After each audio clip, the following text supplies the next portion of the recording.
तो दोस्तों हम इस वीडियो में इंदुस वैली सिविलाइजेशन के बारे में समझेंगे कि आखिर इंदुस वैली सिविलाइजेशन का पता कैसे चला और इसके बारे में कुछ फैक्ट्स जानेंगे।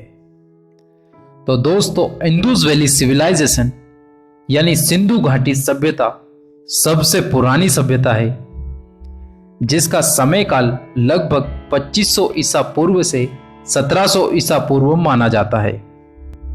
दोस्तों आखिर इस सभ्यता का पता कैसे चला, किसने इसकी खोज की, आइए समझते हैं। तो दोस्तों जो भी डेट्स या फिर जो भी समय मैं बताता हूं उसे आप इमेजिन करिएगा। जैसे अगर मैं 1526 कहता हूं तो आप उस समय काल में चले जाइए, उस समय को इमेजिन करिए, तभी आपको हिस्ट्री समझने में आसानी होगी। तो दोस्तों हम सिंधु घाटी सभ्यता के बारे में बात कर रहे हैं।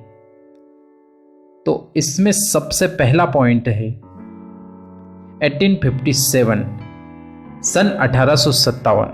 सन 1857 में कराची और लाहौर के बीच रेल पटरी बिछाने का काम चल रहा था। अब 1857 में क्या हुआ कि दो भाई थे, जॉन बर्टन और विलियम बर्टन। इन दोनों भाइयों को बर्टन ब्रदर्स कहा जाता है। बर्टन ब्रदर्स को इन प्राचीन स्थलों के बारे में पता चला क्योंकि उन्हें वहाँ पे कुछ ईंटों के अवशेष मिले जो कि काफ़ी पुरानी ईंटें थी। उससे उन्हें लगा कि यहाँ पर कोई नगर या फिर कोई सभ्यता बसी होगी। 1861 में क्या हुआ, अलेक्जेंडर कनिंघम जो कि ब्रिटिश आर्मी में एक ऑफिसर थे, उनके निर्देशन में भारतीय पुरातत्व विभाग की स्थापना की गई। इंडियन आर्कियोलॉजिस्ट डिपार्टमेंट की स्थापना की गई। किसके निर्देशन में? अलेक्जेंडर कनिंघम के निर्देशन में 1861 में। नेक्स्ट पॉइंट देखते हैं 1902 में क्या हुआ। 1902 में उस समय जो भारत के वाइसरॉय थे लॉर्ड कर्जन ने जॉन मार्शल को भारतीय पुरातत्व विभाग का महानिदेशक घोषित कर दिया। 1902 में लॉर्ड कर्जन को इंडियन आर्कियोलॉजिस्ट डिपार्टमेंट का डायरेक्टर जनरल बना दिया। अगला पॉइंट है हमारे इंदुस वैली सिविलाइजेशन के बारे में। 1921 में एक लीजेंडरी आदमी था जिसका नाम था दयाराम साहनी। इन्होंने उस जगह का उत्खनन किया, वहां पर खुदाई का काम शुरू हुआ और वहां पर इस पुरानी सभ्यता का पता चला। यह सभ्यता सिंधु नदी घाटी में फैली हुई थी, इसलिए इसका नाम सिंधु घाटी सभ्यता रख दिया गया। मतलब दोस्तों ये जो पहले जो लोग वहां पर रहा करते थे उन्हें नहीं पता था कि ये सिंधु घाटी सभ्यता, क्योंकि नाम तो 1921 में जिन लोगों ने खोज की उन्होंने नाम रखा। क्योंकि दोस्तों इस सभ्यता से जो लिखावट, जो चीज़ें कुछ रिटर्न हमें जो मिली है, जो इनकी लिपि है, वह अभी तक पढ़ी नहीं जा सकी है।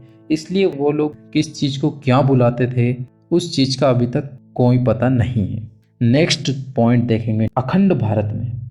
दोस्तों पंजाब प्रांत के हड़प्पा नामक जगह पर पहली बार उत्खनन का काम शुरू हुआ, खुदाई का काम शुरू हुआ, इसलिए इस सभ्यता का नाम हड़प्पा सभ्यता भी रख दिया।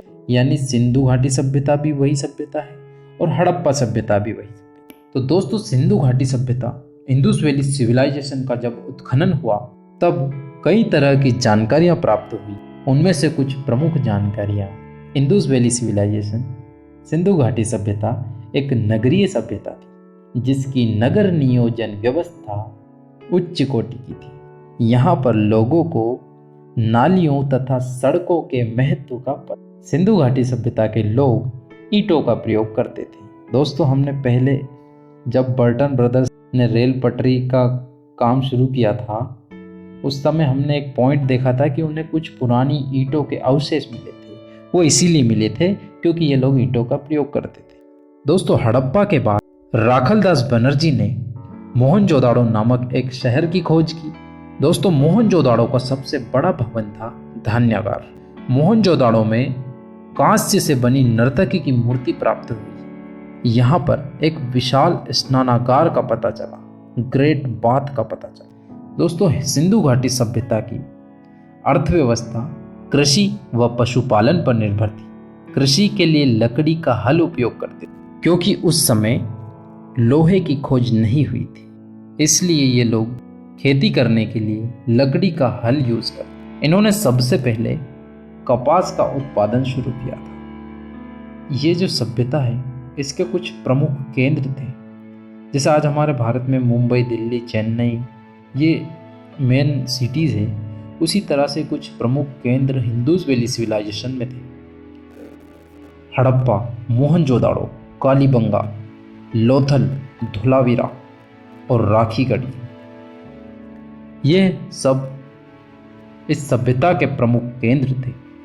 दोस्तों, यह सभ्यता समाप्त हुई। इस सभ्यता का अंत होने का कोई ठोस प्रमाण नहीं मिला है। कई लोग तरह तरह के प्रमाण देते हैं कि यह सभ्यता ऐसे समाप्त हुई, यह सभ्यता बाढ़ में डूब गई, इसको आसमान खा गया, कि जमीन निगल गई, लेकिन कोई ठोस प्रमाण नहीं मिला। समय बीता, धीरे धीरे इस सभ्यता का पतन हुआ, इस सभ्यता का अंत हुआ और इस सभ्यता के बाद एक नई सभ्यता का विकास हुआ, जिसके बारे में हम अगली बार देखेंगे।